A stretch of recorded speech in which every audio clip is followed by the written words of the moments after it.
Space के द्वारा अभिमन्यु का कॉन्सेप्ट जब से सामने आया है तब से सबकी चर्चा इस बात पर है कि अभिमन्यु का परफॉर्मेंस कैसा होगा।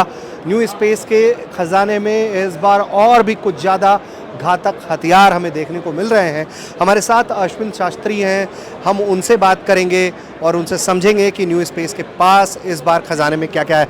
अश्विन, सबसे ज़्यादा आपको भी मालूम होगा, अब आप लोग कंपनी से जुड़े हुए हैं, अभिमन्यु को लेकर इतनी चर्चा है। मुझे अभिमन्यु के बारे में बताइए कि क्या है, क्यों इसके बारे में इतनी बात हो रही है। अभिमन्यु एक कोलैबोरेटिव कॉम्बैट एरियल एयरक्राफ्ट है। इसका मतलब ये है कि ये फाइटर एयरक्राफ्ट के साथ कोलैबोरेट कर सकता है, इसलिए ये हाई स्पीड और लॉन्ग एंड्योरेंस कैटेगरी में आता है। 550 kilometre to 600 kilometre per hour की स्पीड से 1000 किलोमीटर्स का रेंज है। सो इससे मैन्ड अनमैन्ड टीमिंग, मतलब फाइटर एयरक्राफ्ट और जो एरियल एसेट्स हैं वो टीम करके मिशंस को पूरी कर सकते हैं। इस क्योंकि ये मल्टी रोल है, इसमें इलेक्ट्रॉनिक वॉरफेयर, इसमें सर्वेलेंस, इसमें काइनेटिक अटैक, इसमें वॉरहेड लग सकती हैं। 40 kg का वॉरहेड, इससे वो काइनेटिक अटैक कर सकती है, अपने आप को सैक्रिफाइस कर सकती है और अपने फाइटर जेट और पायलट को सेफगार्ड करने की कोशिश करती है।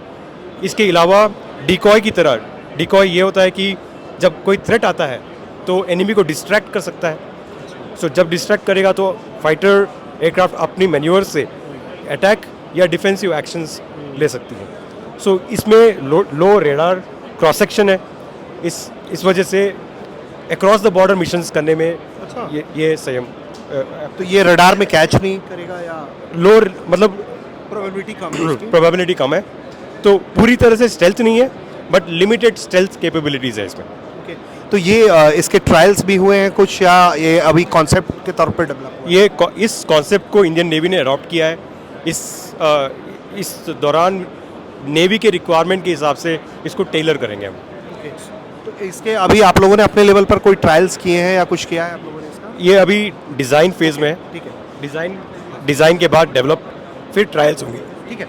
अश्विन, मुझे एक चीज़ और इसके बारे में जाननी है कि ये जो वॉरहेड्स कैरी करेगा तो वो भी क्या बेली के अंदर कैरी करेगा या कैसे होगा? सो हाँ, it can be guided missiles और it can be inside the nose of the aircraft. मतलब it will go and destroy itself to make a kamikaze mode में। Kamikaze, it can be a kinetic strike या kamikaze. Okay. और आप बता रहे हैं कि फाइटर जेट के साथ कंपनी करके, यानी कि एक फाइटर जेट और उसके साथ कई सारे अभिमन्यु उड़ सकते हैं? हाँ जी। सो इस वजह से एक किल मेश बनता है, और किल मेश में जो ह्यूमन और कन्वेंशनल एयरक्राफ्ट है, जैसे तेजस हो गया या कोई और हो गया, वो उसकी नंबर्स कम होंगी।